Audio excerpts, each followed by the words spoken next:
Politicos ప్రేక్షకులు నమస్కారం. ప్రస్తుతం మనం మేడ్చల్ మల్కాజ్గిరి జిల్లాలోని జిల్లా కలెక్టర్ ప్రాంగణంలో ఉన్నాం. ఇక్కడ మనం చూస్తా ఉన్నాం బొమ్మరాజ్పేట నుంచి చాలామంది గ్రామస్తులు వచ్చారు. సో వారి సమస్యలు ఏందో వారిని అడిగి తెలుసుకుందాం. సమస్య అంటే బొమ్మరాజ్పేట మీద గుదిబండలోలే ఒకదాని తర్వాత ఒకటి, ఫస్ట్ రిజర్వాయర్ తర్వాత భూసేకరణ, తర్వాత ఇప్పుడు ఇది ఎక్కడికిలో తీసుకొచ్చి మరి 2 ఎకరాలు 3 ఎకరాలు 4 ఎకరాలు అనుకుంటా డంపింగ్ యార్డ్ని ఈ యొక్క పట్టణ ప్రాంతంలోని పట్టణానికి కూతవేటు దూరంలో ఉన్న మన హైదరాబాద్లో జిహెచ్ఎంసీలో కలిసినాక ఈరోజు జిహెచ్ఎంసీలో ఉన్న డంపింగ్ యార్డ్లనే తొలగించడం జరుగుతూ ఉంది. దూర ప్రాంతాలకు తీసుకుపోతా ఉన్నారు. అలాంటిది సిటీ సెంటర్కై ఉన్న దాంట్లో జిహెచ్ఎంసీ ఒక అనువైన మంచి చదునైన పొలాలు, మరి ఆర్గానిక్ కూరగాయలు పండించే పాల వ్యాపారులు, బర్రెలు, మరి ఆవులు ఇలాంటివి పెంచుకొని కూరగాయలు పండించేవాళ్ళు మరి ఇవన్నీ ఉన్న టైంలో మరి ఇక్కడికి డంపింగ్ యార్డ్ తీసుకురావడం అనేది ఎంతవరకు సబబని నేను అడుగుతా ఉన్నాను కలెక్టర్ గారిని. మరి అంతేకాదు, ఇక్కడ మాకు డంపింగ్ యార్డ్ అనేది ఎలాంటి ఆలోచన లేకుండే, మాకు గతంలో ఇక్కడ గురుకుల పాఠశాలల కోసమని మరియు గ్రంథాలయాల కోసమని గవర్నమెంట్ పొలాన్ని సేకరణ చేయడం జరిగింది. అప్పుడు గిట మరి ఇదే కలెక్టర్ ఆఫీసు బొమ్మరాజ్పేట గ్రామ పరిధి ప్రాంతంలో కలెక్టర్ ఆఫీస్ కట్టడానికి ఆ రోజుల్లో ఎంవీ రెడ్డి గారు అక్కడ కట్టడానికి ఇంట్రెస్ట్ చూపించడం జరిగింది. మరి ఏ విధంగా ఎవరు శత్రుత్వం పెట్టుకొని మరి ఎవరో తీసుకొచ్చి ఇక్కడ డంపింగ్ యార్డ్ కోసం భూసేకరణ చేయడంలో మా రైతాంగం అంతా ఏకకంఠంగా కొట్లాడడానికి మా పొన్నాల గ్రామం కావచ్చు, మా బాదగూడ గ్రామం కావచ్చు, ఉప్పర్పల్లి గ్రామం కావచ్చు, మా బొమ్మరాజ్పేట గ్రామం కావచ్చు, మరి చుట్టుముట్టు ఉన్న గ్రామాలన్నీ గిట విచ్చేసి మరి కలెక్టర్ గారిని కలుద్దామంటే కలెక్టర్ గారు లీవ్లో ఉన్నారంట. మరి జాయింట్ కలెక్టర్ గారిని మేము కలవడం జరిగింది. మరి ఆ మున్సిపల్ జాయింట్ కలెక్టర్ గారిని కలవడం జరిగింది మేడంని. మరి ఆ మేడం కంటే అంత పెద్దగా స్పందించినట్టు కనవలేదు. మరి దీని మీద ఇంతేకాదు పెద్ద ఎత్తున జేఏసీ కమిటీలు వేసుకొని పెద్ద ఎత్తున ఉద్యమం జరుపుతూ ఉంటాము. మరి గవర్నమెంట్ గిట దయచేసి లోకల్ ఇన్ఛార్జీలు కావచ్చు, మరియు మంత్రివర్యులు కావచ్చు, మున్సిపల్ శాఖ మంత్రి కావచ్చు, గౌరవ ముఖ్యమంత్రి కావచ్చు, దీని మీద హైదరాబాద్ ప్రాంతంలో ఇక్కడ డంపింగ్ యార్డ్ పెట్టడం అనేది అన్యాయకాంతంగా జరుగుతుంది. ఆరోగ్య పరంగా విషపు వాయువు వస్తుంది. కాబట్టి ఆలోచన చేసి ఉన్న డంపింగ్ యార్డ్లు ఎక్కడైతే ఉన్నాయో అక్కడనే ఉంచండి.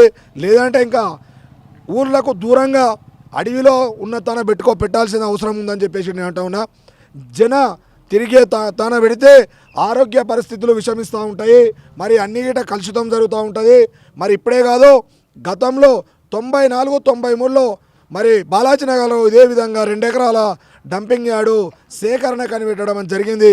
ఈరోజు చూసుకుంటే అది విషకాలుష్యంగా విరిగి మరి హైదరాబాద్ చుట్టుముట్టు ప్రాంతాలందరినీ విషవాయువు తయారు చేసి 100 ఏళ్ళు బ్రతికేవాడు 20 నుంచి 30 ఏళ్ళు బతికే ఆయుష్లాగా అక్కడ కనబడతా ఉంది.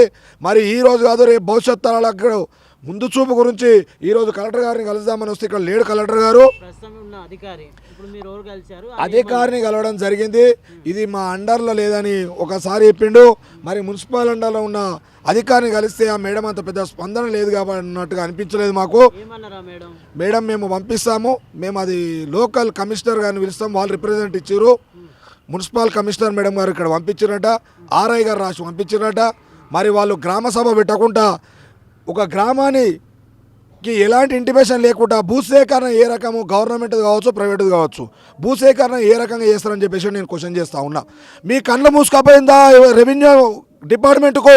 మరి కుప్పలు దొంగతనంగా మట్టి కొడుతుంటే కంకర మిషన్లు గుట్టలు కాల్ చేస్తున్నా, మీ కళ్ళు మూసుకపోయినా రెవెన్యూ డిపార్ట్మెంట్ని అడుగుతా ఉన్నా.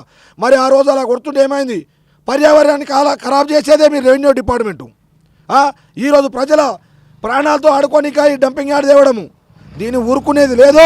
కలిసికట్టుగా ఏ పార్టీ గిట కాదు, అన్ని పార్టీలము అందరం గిట భవిష్యత్ తరం కోసం, కాలుష్య నివారణ కోసం పోరాటం చేస్తాము, ఊరుకునేది లేదు. తథ్యం జాగ్రత్త. అధికారులకు చెప్తా ఉన్నాము, మీరు జనము లేని తానా అడవి ప్రాంతంలో జనాలు తిరిగిన తానా కలుషితం లేని తానా పెట్టుకోండి, వద్దంటలేము. ఇక్కడ 3 పంటలు ఉంటాయి, ఆరోగ్యపరమైన ఏమి హైదరాబాద్ పంపిస్తాము, ఆలోచన చేయమని చెప్తున్నాము. మీరు ఆలోచన చేసి క్యాన్సిల్ చేసుకుంటే మేము గౌరవంగా సత్కరించి మీకు నమస్కరించి మీకు స్వాగతం పలుకుతాము. మరి కాకుండా మొండేశాలు వేస్తే అన్నీ ముట్టడిస్తాము, ఎంత మట్టుకైనా వదిలిపెట్టేది ఉండదని చెప్పేసి నేను సవినయంగా నేను కలెక్టర్ ఆఫీస్ నుంచి ధర్నా ఈరోజు కలెక్టర్ ఆఫీస్ ముట్టడి పెట్టినాము. రేపు కమిషనర్ మున్సిపల్ కమిషనరేట్ ముట్టడి ఉంటుంది, ఎల్లుండి ఎంఆర్ఓ ఆఫీస్ ముట్టడి ఉంటుంది, ఆ నుంచి మన సెక్రటరేట్ ముట్టడి ఉంటుంది. వదలకపోతే వెనక తీసుకోకపోతే వదిలే ప్రసక్తి ఉండదు. నిరాహార దీక్షలు ఉంటాయని చెప్పేసి నేను ఈ సందర్భంగా చెప్తా ఉన్నాను. జై రైతన్న. మేము ఇంతకుముందుకు తెలుగుదేశం ప్రభుత్వంలో ఉన్నప్పుడు గవర్నమెంట్ ల్యాండ్ 50 ఎకరాలు మా గ్రామ పంచాయతీకి ఎంచి ఇచ్చినాం, గవర్నమెంట్కి ఇచ్చినాం 50 ఎకరాలు 421 సర్వే నెంబర్లో. అయితే అది గవర్నమెంటే తీసుకొని గవర్నమెంట్ తీసుకొని అమ్ముకొని గవర్నమెంట్ కలెక్టర్ ఆఫీస్ కట్టించారు. ఇక్కడ మన పాత కలెక్టర్ ఆఫీస్ మా పైలతోనే కట్టిర్రు, కీసరా కాదు హైదరాబాద్లో ఆడ కట్టిర్రు. అది మాదే 50 ఎకరాలు. అప్పుడు మేము విడిచిపెట్టినాం. మళ్ళీ ఎందుకు ఇవ్వాలి మేము? ఇంకా 50 ఎకరాలు ఇచ్చినాం ఆల్రెడీ, మళ్ళీ ఎందుకు? గవర్నమెంట్ ల్యాండ్స్ 421లో ఉంటుంది 50 ఎకరాలు. అది ఏం నేను కట్టింది అదే డబ్బులు ఇచ్చి తీసుకురు గవర్నమెంట్ వాళ్ళకి, డబ్బులు ఇచ్చేసి గవర్నమెంట్ తీసుకుంది. మాది ఇంకా మళ్ళీ ఎందుకు ఇచ్చారు? ఎన్నిసార్లు ఇస్తాం మేము? ఓ కంపెనీలో ఓ కాలేజీలో ఓ కడితే మాకు ఉంటుంది, కానీ డంపింగ్ యార్డ్ ఇస్తే ఏముంటుందా? ఉన్నది పోతుంది, ముసుకున్నది పోతుంది. డంపింగ్ వాసన అది చూస్తలేమా? బాలాజీ నగరు, చిన్నపురము ఆ ఏరియా ఎట్లా ఉంటురా? ఏం కాత ఏం లెక్క ఆడేమన్నా బతురా మనుషులు?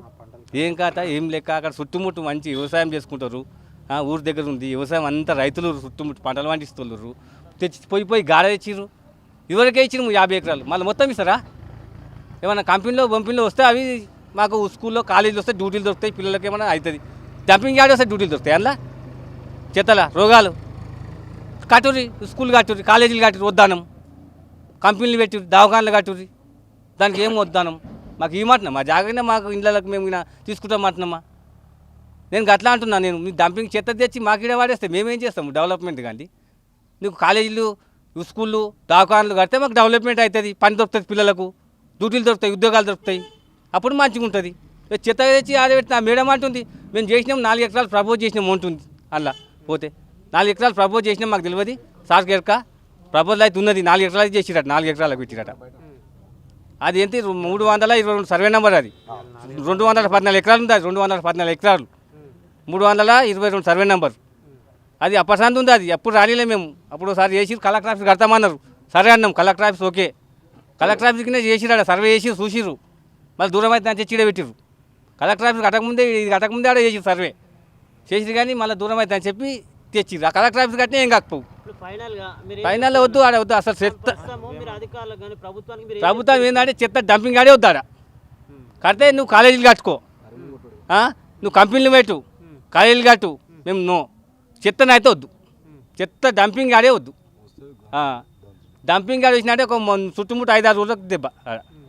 అసలే వద్దు, డంపింగ్ ఆడే వద్దు. మళ్ళీ చెరువు ఉంది కింద, చిల్లర అంతా నీళ్ళు తాగేది, బోలు పశువులు అంతా చేపలు గీపలు ఉంటాయి. ఆ వాన డంపింగ్ ఆడి వాన కొట్టి చక్క చిల్లరకే వస్తాయి. మళ్ళీ చెరువుని ఇప్పుడు రిజర్వాయర్ చేస్తామంటారు. ఇంకా చెరువును రిజర్వాయర్ చేస్తా అంటే ఆ చిల్లరకు వచ్చి ఆ డంపింగ్ ఆడికి చక్క చిల్లరకే వస్తాయి ఇలా చెరువు. మళ్ళీ ఇంకా దాని చెరువును రిజర్వాయర్ చేస్తామంటారు. రిజర్వాయర్ చేసి కేశపురం డ్యామ్లోకి పెడతామని ప్లాన్ ఉంది, అది ప్రపోజల్ అది ఉంది. మరి ఆ నీళ్ళు ఇళ్ళకి వస్తే ఏముంటుందా? డంపింగ్ ఆడి వచ్చి నీళ్ళు చక్క ఉతారే ఉంది. ఆ డంపింగ్ ఆడికి చక్క ఇటుకే వస్తాయి, ఇళ్ళకే వస్తాయి ఇలా. బొమ్మరాజ్పేట గ్రామం పెద్ద చెరువు 322 సర్వే నెంబర్లో డంపింగ్ యాడ్ రావడం జరుగుతుందని చెప్పేసి ఇన్ఫర్మేషన్ వచ్చింది. ఆ డంపింగ్ యాడ్ రావడం వల్ల మేము మత్స్యకారులకు మరియు రైతులకు గ్రామ ప్రజలకు అందరికీ ముప్పు కాబట్టి అది రావడం మాకు చాలా బాధాకరం. అన్న ఇప్పుడు ఆ సర్వే నెంబర్లో ఉన్న ల్యాండ్ మొత్తం ఆ పొలాలకించే 214 ఎకరాలు ఆ పొలాలకించే చెర్లకు నీళ్ళు రావడం జరుగుతుంది. దాంతో జీవనోపాధి మాకు బర్రెలకు కానీ, గొర్రెలకు కానీ, చేపలకు కానీ, రైతులకు కానీ ఆ చెరువు కింద ఉన్న పొలాలనే వరి పంటనన్న, పైకి మొత్తం కూరగాయలు, కిందికి వరి పంట. దాంతో మా ఊరికి జీవనోపాధి కాబట్టి అవిటితోటే ఊట బావులు, దాంతోటే మా విలేజ్కి జీవనోపాధి కాబట్టి డంపింగ్ యార్డ్ పెట్టడం మాకు చాలా బాధాకరం. పెడితే మాత్రం మేము ఊరుకునేది లేదు. కలెక్టర్ ఆఫీసే కాదు, మండల ఆఫీసే కానీ, మళ్ళీ సెక్రటరీ కానీ అమరణ నిరాదీక్ష చేయడానికి కూడా మేము సిద్ధంగా ఉన్నాం. కానీ ఈ సభముఖంగా తెలియజేస్తున్నా. నా పేరు అనసూయ. చెత్త అయితే వద్దు, మా చేనులు ఖరాబ్ అవుతాయి, మా పొలాలు ఖరాబ్ అవుతాయి, మా పిల్లలు ఖరాబ్ అవుతారు. మాకు చెత్త రావద్దు అంటే రావద్దు, ఆడ పొక్కన వేయొద్దు. వాన కొడితే వాసన వస్తుంది, మేము చచ్చిపోతాం. ఇలా చచ్చిపోతే రేపే చావాలన్నా మరి? మాకు రావద్దు. మా పిల్లలు ఎట్లా బతుకుతారు? మా పిల్లలు చిన్నోళ్ళు, రేపు పెద్దగా అవుతారు. మా కాలం మర్చిపోతుంది. మరి రేపు పిల్లలు పుట్టిన పిల్లలు ఎట్లా పెద్దగా కావాలి? ఆ వాసనకు భరించరు. వద్దు ఏమన్నా మేము గల్వనే లేమే ఏం చెప్పిందో గల్వలో మేము బయట ఉన్నాం. నా పేరు లక్ష్మి. చూడు సారు వద్దు, చెత్త వద్దు, మా పిల్లల భవిష్యత్తు ఖరాబ్ అవుతుంది, బతుకుదెరువు ఖరాబ్ అవుతుంది, మా చేనులు ఖరాబ్ అవుతాయి, పంటలు పాడవుతాయి. మా బతుకుదెరువులో మను పోయకూరి మాకు చెత్త వద్దు, వాసన కొడుతుంది, చచ్చిపోతాం. మంచిగా ఉండదు. మేము ఏడికంటే ఆడికి వచ్చి కొట్లాడమంటే కొట్లాడతాం. అమ్మ మీకు బర్రెలు ఉన్నాయా? బళ్ళు ఉన్నాయి, వ్యవసాయం ఉంది, పంటలు ఉన్నాయి, కూరగాయలు కూడా ఉన్నాయి, అన్నీ ఉన్నాయి. కూరలు, పాలకూర అన్నీ పండిస్తాం మేము. మమ్మల్ని పాడు చేయకుండ్రి. నా పేరు కలికోట ప్రభాకర్. ఈరోజు పొన్నాల్ విలేజ్. ఈరోజు బొమ్రాస్పేట్లో 4 ఎకరాలు ప్రతిపాదన చేసినని మేడం గారు చెప్తున్నారు. మాకు అవసరం లేదు అది. అక్కడ మాకు చుట్టుముట్టు మీరు ఎంక్వైరీ చేయండి ఒకసారి. మళ్ళీ ఎక్కడైతే ల్యాండ్ సేకరణ చేసిరో అక్కడ చుట్టుముట్టే 4 చెరువులు ఉన్నాయి. అది ఒకసారి మళ్ళీ మీరు అధికారులతోటి చెక్ చేపియండి. అలాగే ఏదైతే సస్యమైన పంటలు పండుతాయో పొన్నాల్, ఆద్రాస్పల్లి, బొమ్మరాజ్పేట్, బాబాగూడ ఈ 4 ఊర్లలో మీరు ఎక్కడ ఏ మార్కెట్లోనైనా ఎంక్వైరీ చేయండి. స్వచ్ఛమైన కూరగాయలు తెచ్చేదంటే ఈ 4 విలేజ్ల నుంచి వెళ్తాయి హైదరాబాద్కి. అది కూడా నాశనం చేయాలని చూస్తున్నారు. గత ప్రభుత్వం ప్రతి ఒక్క విలేజ్లో డంపింగ్ యార్డు పెట్టింది. ఏ విలేజ్లో అదే వేసుకోవాలి, చెత్త వేసుకోవాలి, దాన్ని అక్కడనే ఎరువులు తయారు చేసుకోవాలి అనేది ప్రతిపాదన ఉంది. ఇప్పుడు ఈ ప్రభుత్వం వచ్చి మరి ప్రభుత్వం చేస్తుందా, ఎవరు చేస్తురా తెలియదు. కొంచెం మా రైతులను మాత్రం కాపాడుకోవాలి. ఇప్పుడు బయటనేమో రైతే రాజు అని చెప్తున్నారు, కానీ లోపల రైతును మాత్రం అంచివేస్తున్నారు. మరి రేపు రైతు అనేటోడే కరువైపోతాడు. ఇప్పుడు ఈ డంపింగ్ యార్డ్ పడిందంటే ఈ 4 ఊర్లు మాత్రం నాశనం అయిపోతాయి. రైతులు కూడా పంట పండించే శక్తి ఉండదు. ఇంకా మీరే ఆలోచన చేయాలి ప్రభుత్వం. మాకైతే వద్దండి ప్లీజ్. ఈరోజు ఇక్కడ మనం చూస్తూ ఉన్నాం బొమ్మరాజ్పేట, అదేవిధంగా పొన్నాల గ్రామానికి చెందినటువంటి రైతులు అధిక సంఖ్యలో ఇక్కడ పాల్గొని ఇక్కడ బైఠాయించడం జరిగింది. వాళ్ళ గ్రామానికి సంబంధించి ఈ డంపింగ్ యార్డ్ ఏదైతుందో ఆ డంపింగ్ యార్డ్ను తీసుకొచ్చి వాళ్ళ గ్రామాన్ని కలుషితం చేసే ప్రయత్నాలు జరుగుతూ ఉన్నాయని చెప్పేసి వారు ఆవేదన వ్యక్తం చేస్తూ ఉన్నారు. దీనిపైన ప్రభుత్వం వెంటనే స్పందించి ఆ డంపింగ్ యార్డ్ని వేరే వైపు మళ్లించాలి, అక్కడ వారికి రాకుండా చేయాలని చెప్పేసి వారు కోరుతూ ఉన్నారు. అదేవిధంగా అనేకమైనటువంటి పంటలు పండేటువంటి ప్రాంతాన్ని కలుషితం చేయొద్దు, రైతుల యొక్క జీవితాల్లో వెలుగు నింపాలి తప్ప వాళ్ళకు అన్యాయం చేయొద్దని చెప్పేసి వారు తెలియజేస్తూ ఉన్నారు. Video journalist Venkateswara, reporter Shyamprasad.